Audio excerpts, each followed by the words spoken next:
जब रावण की बहन सुपर्णखा अपने भाई खर के पास लौट आई और बुरी तरह से विलाप कर रही थी, तो अपनी बहन को इस तरह वापिस आया देख और अनाथों की भांति विलाप करता हुआ देखकर खर राक्षस को बड़ा ही आश्चर्य हुआ। वह क्रोधपूर्वक स्पष्ट वाणी में कहने लगा कि बहन, मैंने तो तुम्हारा प्रिय करने के लिए तुम्हारे साथ बहुत सारे शूरवीर और मांसाहारी राक्षसों को भेजा था, फिर तुम अब रो क्यों रही हो? मैंने जिन राक्षसों को भेजा था वे मेरे भक्त, मुझ में अनुराग रखने वाले और हमेशा मेरा भला चाहने वाले हैं। वे किसी के मारने से मर नहीं सकते और किसी के उकसाने से बदल नहीं सकते। जो मैंने उन्हें आज्ञा दे दी वो पत्थर की लकीर है। संभव है कि अब तक तो उन्होंने उन तीनों को मार दिया होगा। फिर ऐसा कौन सा कारण उपस्थित हो गया जिसके कारण तुम इस तरह से फिर रो रही हो? तुम मुझे बताओ। बिना बताए मुझे कैसे पता चलेगा कि तुम परेशान क्यों हो? मेरे होते हुए तुम इस तरह अनाथ की भांति विलाप मत करो, इस तरह से मत लौटो। मुझे बहुत घबराहट हो रही है। बहन, तुम खड़ी हो जाओ।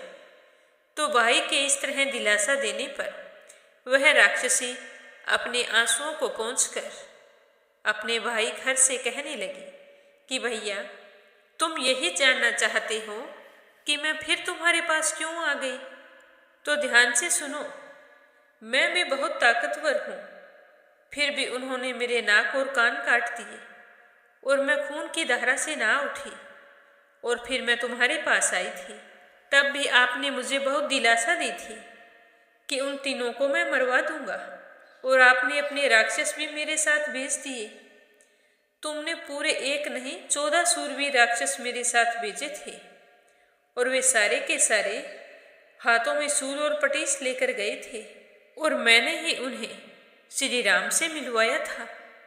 पर मेरी आंखों के सामने मेरे देखते ही देखते श्री राम ने अकेले ही उन सबको मार गिराया।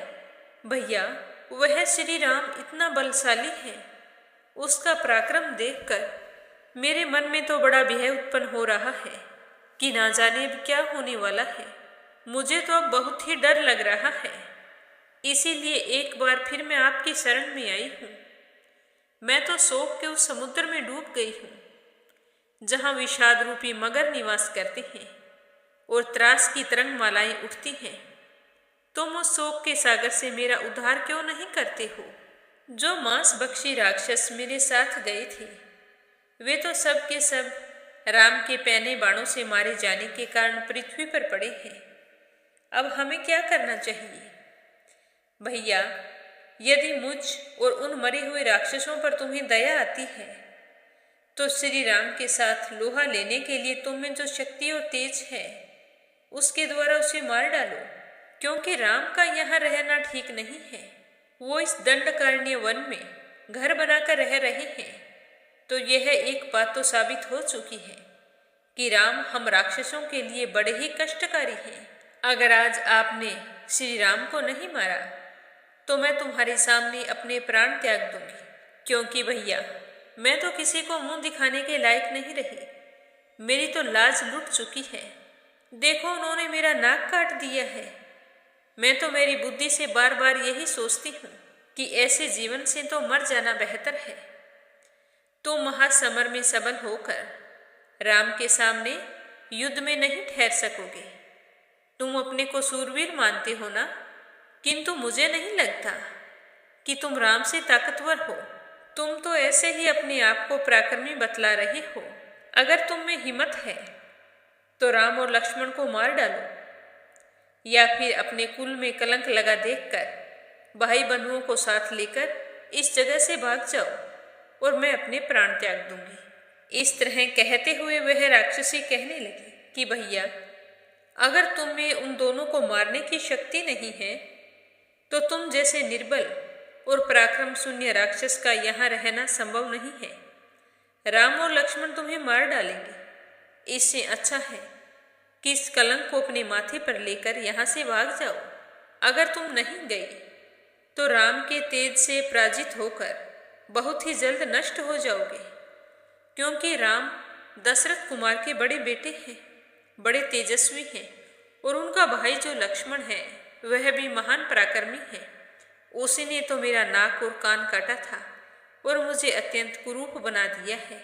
इस तरह कहती हुई वह राक्षसी शोक के आतुर से एक बार फिर से अपने भाई के पास मूर्छित सी हो गई और अत्यंत दुखी होकर दोनों हाथों से अपने पेट को पीटती हुई फूट फूट कर रोने लगी। राक्षस घर से भी अपनी बहन की यह हालत देखी नहीं जा रही थी और बहन के द्वारा इस प्रकार तिरस्कृत होकर राक्षस घर और भी अधिक दुखी और क्रोधित हो गया। फिर अत्यंत कठोर वाणी में कहने लगा कि बहन, तुम्हारे अपमान के कारण मुझे बहुत ही गुस्सा आ रहा है। इसे धारण करना या दबा देना उसी प्रकार असंभव है जैसे पूर्णिमा को प्रचंड वेग से बढ़े हुए खारे पानी के समुद्र के जल को। मुझे तो ऐसा घाव दिया है जैसे जले पर नमक छिड़क दिया हो। हे बहन, मैं पराक्रम की दृष्टि से राम को कुछ भी नहीं मानता हूँ, क्योंकि उस मनुष्य का जीवन अब क्षीण हो चला है। वह अपने दुष्कर्मों से ही मारा जाएगा और आज ही मैं उसका वध कर डालूंगा। तुम अपने आंसुओं को रोक लो और यह घबराहट भी छोड़ दो। मुझ में बहुत पराक्रम है।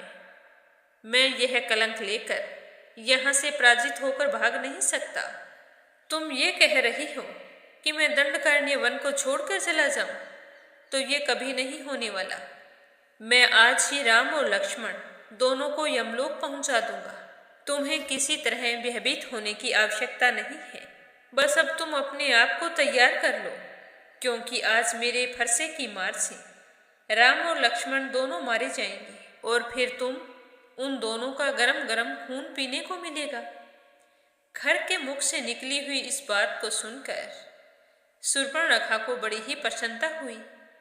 उसने मूर्खतावश राक्षसों में श्रेष्ठ भाई खर की पूरी प्रशंसा की और कहने लगे कि भाई, मुझे माफ कर दो। मैंने तुम्हें पराक्रमहीन समझा और यहाँ से चले जाने को कहा। मुझे पूरा विश्वास है कि तुम आज राम और लक्ष्मण दोनों को मार डालोगे। तो यह सुनकर खर राक्षस बहुत ही खुश हुआ और अपने राक्षसों से कहकर राम और लक्ष्मण के साथ युद्ध की तैयारी करने लगा। राक्षस खर को पूरा विश्वास था कि वह आज ही राम और लक्ष्मण को अकेला ही मार डालेगा। फिर भी वह राक्षसों की बड़ी सेना लेकर राम लक्ष्मण की तरफ चल पड़ा। इससे आगे सुनेंगे कल के सर्ग में। बोलो सियावर रामचंद्र भगवान की जय हो।